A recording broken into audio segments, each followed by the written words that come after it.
Bonjour à toutes et à tous, donc aujourd'hui je vous retrouve pour une nouvelle vidéo qui sera mon celery tour, étant donné que vous me l'avez beaucoup demandé dans la deuxième partie de toutes mes affaires d'équitation. Si vous n'avez pas vu les trois parties sur mes affaires d'équitation, je vous les mets bien sûr dans la barre d'infos et je vais vous présenter du coup comment je range toutes mes affaires dans une sorte de box qui est en fait ma celery. Donc voilà, vu qu'apparemment ça peut vous donner quelques idées de comment ranger votre matériel, étant donné que moi c'est rangé assez simplement en fait. Donc du coup je vais vous présenter tout ça, c'est parti. Donc ma céleri se présente comme ça, c'est un box assez basique, donc je vais vous présenter où c'est que je range tout et comment. Donc voilà, toutes les affaires sont détaillées en détail dans mes affaires d'équitation dans les trois parties qui seront dans la barre d'infos. Donc je vais commencer à vous montrer tout ce qu'il y a. Pour commencer ici il y a un panneau de mon sponsor parce que mon père revend les bonbons HDCP de mon sponsor. Ici il y a un petit porte-manteau où j'ai ma longe et mes enraînements. Donc tout simplement. Ici, il y a tous mes tapis qui sont donc sur une énorme étagère qui est comme ça. En dessous, il y a deux compartiments où je mets mes planchers d'étrier, muselène, nasaline, etc. Donc plus un peu accessoires. Et ici, j'ai tous mes bonnets. Ensuite, ici, j'entrepose toutes mes bandes de polo. Et ici, toutes mes guêtres et mes cloches. Juste en dessous, j'ai une vieille malle de pansage qui est cassée, mon gilet de crosse, des cravaches, des vieilles affaires, la sangle de mon père, etc. Ensuite, en haut, j'ai du fil pour clôture et des pots qui sont vides. Ici, j'ai un seau, des flanelles, le masque anti-mouche de Mala et des bombes. Ici, j'ai également deux longes et mes rênes pour monter en licol. Ensuite, ici, j'ai mes deux tapis de Montacru et mon surfait et mon pad de garrot. Et ensuite ici j'ai une caisse où il y a des cuirs, des choses que je n'utilise pas et un rangement où il y a pareil plus des produits d'entretien mais pour l'hiver. Ensuite ici sur un tréteau j'ai ma selle qui est posée sur mon amortisseur et mon autre amortisseur est dessus. Au fond il y a des piquets pour faire les clôtures. Et ensuite ici accroché sur une planche il y a une sorte de crochet en fait qui est comme ça, que j'ai accroché en fait sur une planche, mais je vais remettre. Voilà, donc des petits crochets que j'ai acheté à Jiffy tout à l'heure justement. Donc sur ces quatre j'ai mis tous mes licols, donc qui sont comme ceci. Et ici sur celui-là j'ai mis tous mes filets. Et là il y a le pochoir que j'avais utilisé pour tourner Mala et lui faire un petit logo sur la fesse, mais du coup il se voit plus. Ici j'ai mon collier de chasse et mon frontal marocain et ma sangle bavette qui est accrochée comme ceci.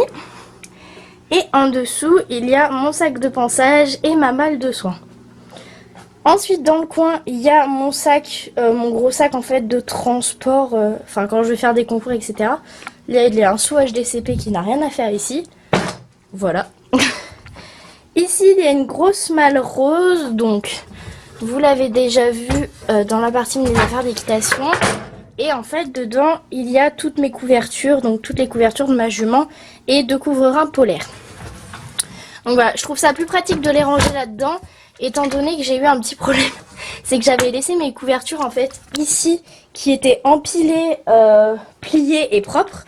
Et en fait, il y a des bêtes qui ont fait des nids dedans. Donc c'était vachement sympa. Donc du coup, j'y mets dans une malle, étant donné que je vais pas l'utiliser avant l'hiver prochain. Donc du coup ça reste là-dedans bien au chaud, bien propre et pas de bêtes peuvent rentrer. Voilà. Ici j'ai des seaux vides HDCP donc qui seront à mon père quand il va les vendre. Un petit cube où il y a une éponge et mes affaires de la douche. Et ici un bac où il y a mes chaps et mes boots. En dessous, caché que vous n'allez pas voir, et ainsi j'ai ma grosse pochette avec mes affaires, enfin mes guêtres et mon protège-queue donc pour le transport. Et voilà, donc c'est déjà terminé. Donc ça se présente comme ceci.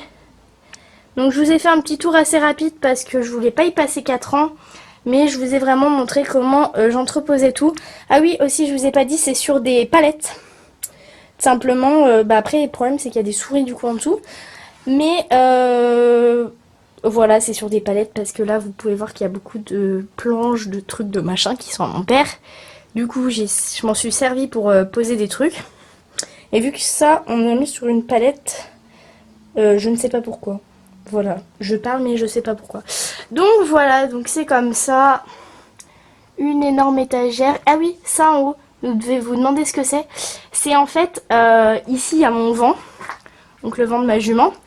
Et en fait c'est quelque chose pour mettre sur la porte qui s'ouvre par devant pour faire en fait une sellerie. Donc on l'a pas encore posé. Bravo Axel. Tout s'est cassé la gueule. On adore. Attendez, je reviens, je vais tout remettre en place. Pourquoi c'est tombé? En gros, là il y a un truc, donc ça tient en fait avec ça qui est très lourd. Et j'ai tout simplement enfilé le porte-manteau sans faire de trou. Parce que, étant donné que c'est des murs en béton, on ne peut pas mettre de porte-manteau. C'est aussi pour ça que j'ai ceci, mais que je ne voulais pas y mettre là parce que j'avais pas pouvoir récupérer les affaires derrière. Donc voilà, j'arrête de blablater, je vous ai présenté mon rangement. Ma foi assez courte. Donc je vous ai présenté mon rangement, donc comment je range mes affaires dans ma sellerie. J'espère que ça vous a plu, c'était assez rapide, j'ai pas voulu faire des plans de ouf. Je me suis dit que j'allais tout simplement vous faire une vidéo comme ça avec ma caméra dans les mains et parler. Parce que j'avais pas envie de me prendre la tête étant donné que ça n'allait pas changer grand chose de faire une voix off. Sauf que vous alliez beaucoup moins m'entendre. Donc du coup je vous ai fait cette vidéo comme ça. J'espère qu'elle vous a plu. Je vous laisse vous abonner, mettre un petit commentaire et un pouce bleu si la vidéo vous a plu. Et je vous fais plein de gros bisous et à bientôt pour une prochaine vidéo. Bye!